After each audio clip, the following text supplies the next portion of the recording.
लो भाई, भलाई का तो कोई जमाना ही नहीं रहा। हाल ही में ये लड़की जिसके दिमाग में लिटरली स्यूडो फेमिनिज्म का गोबर भरा हुआ है, क्योंकि इसके अकॉर्डिंग अतुल सुभाष का जो केस है वो फेमिनिज्म को दबाने के लिए हो रहा है। और इसके स्यूडो फेमिनिज्म को पॉइंट आउट करते हुए श्वेताब गांगवार ने एक वीडियो बनाया था, और बस फिर क्या था, दीदी ने अपना 200 IQ लगाया और उस पर कॉपीराइट स्ट्राइक मार दिया। मतलब आप समझ ही गए होगे ये कितनी समझदार है। तो उसी पर श्वेताब गांगवार क्या कहता है आप खुद ही सुन लो। कॉपीराइट स्ट्राइक का मतलब समझो, किसी भी इंसान ने किसी का एक वीडियो उठाया, यानी कि मेरा एक वीडियो है, किसी ने सिंपल उठाया अपने चैनल पे अपलोड कर दिया और कह रहा है कि भैया ये मेरा वर्क है, वहां पे कॉपीराइट स्ट्राइक बनती है क्योंकि आपने मेरा वर्क उठाया और उसको अपलोड कर डाला। जो हम करते हैं उसको कहते हैं कमेंट्री। हमने तुम्हारी 20 सेकंड की क्लिप ली, उसके बारे में मैंने 14 मिनट से 15 मिनट से लेकर 10 मिनट बात करी है। 90% से ज्यादा कंटेंट एक्चुअली में मेरा है, मैं वहां पे विचारों का आदान प्रदान कर रहा हूं। इसको कहते हैं ट्रांसफॉर्मेटिव कंटेंट, यानी कि जो भी चीज थी कमेंट्री की वजह से अब वो कंप्लीटली ट्रांसफॉर्म हो चुकी है into a completely new thing. ये राइटिंग में होता है, ये रिव्यूज में होता है, इसको क्रिटिसिज्म कहते हैं। Do you know what copyright strike means? तुम मेरे लाइवलीहुड को हार्म कर रहे हो। यहाँ पे बात ह्यूमैनिटी और एम्पैथी की आती है। अगेन तुम एक साइकोलॉजिस्ट हो, तुम ये सब चीजें समझते हो। मैंने कोई पर्सनली तुम्हें कुछ नहीं कहा, मैं तुम्हें बल्कि कह रहा हूं तुम एक इंसान हो और तुम हमारे जैसी हो, किसी की बेटी हो, किसी की बहन हो।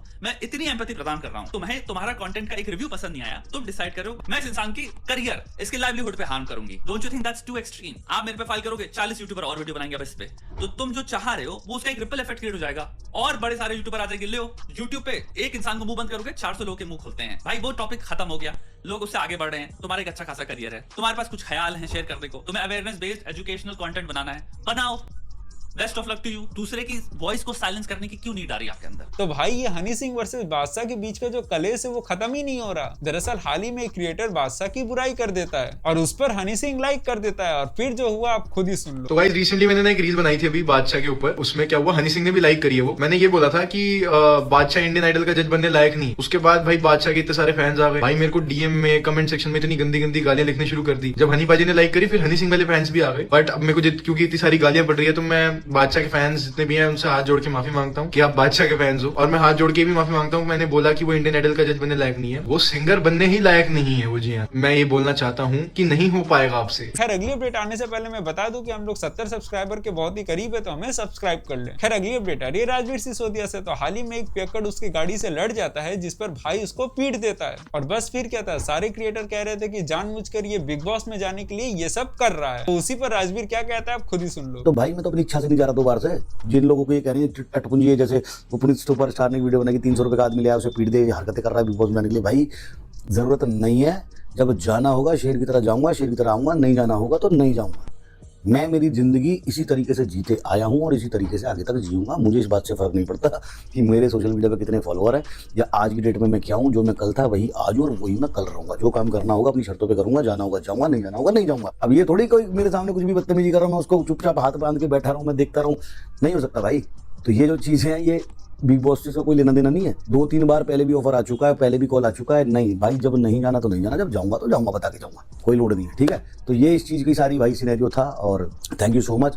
कुछ लोग भाई वीडियोस बना रहे हैं कि नहीं फर्क पड़ता उन वीडियोस से भी कि किस तरह से गुंडाई दिखाई, दबंगई दिखाई। एक मैंने न्यूज़ रिपोर्टर की वीडियो देखा इंस्टाग्राम के ऊपर ही, उसने भाई ये बोला कि ये देखिए कैसे अपनी जिम की बॉडी बिल्डिंग और गुंडाई एक मासूम इंसान के ऊपर दिखा रहे हैं यूट्यूबर राजवीर सिसोदिया। मतलब कि जो इंसान जान बचा रहा है लोगों की वो तो गुंडा हो गया, और जो इंसान ड्रिंक करके नशा करके 10-15-20 लोगों की जान लेने वाला है वो मासूम इंसान हो गया।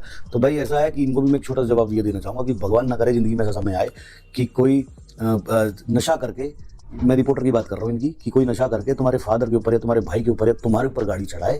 तो भी मैं ये सुनना चाहूँगा कि आप अपने न्यूज़ चैनल पे आके बोलो कि एक मासूम आदमी रात आया था, उसने मेरे हाथ पे गाड़ी चढ़ा दी, मेरा हाथ तोड़ दिया, मेरे बाप की टांग तोड़ दी। खैर अगली अपडेट आ रही है विराट कोहली से। तो हाल ही में उसने सैम करके एक ऑस्ट्रेलिया के प्लेयर को धक्का दे दिया था, जिस पर भाई को फाइन लगता है 20% उनके मैच फीस का और एक डीमेरिट पॉइंट मिलता है। अब इस पर कई सारे लोगों का कहना है कि वो केवल 19 साल का है और उसके साथ ऐसा नहीं करना चाहिए। पर दूसरी तरफ लोगों का कहना है कि फील्ड में कोई भी छोटा बड़ा नहीं होता, यहाँ केवल सबका एक ही मकसद होता है, मैच जीतना। तो इसमें कुछ भी गलत नहीं है। और आज का वीडियो ऑफ द डे है ये, जिसने सुनना है वो सुने, जिसने नहीं सुनना है वो और भी ज्यादा ऑटो ट्यून लगे हुए सिंगर सुने, वो एपी ढिल्लों सुने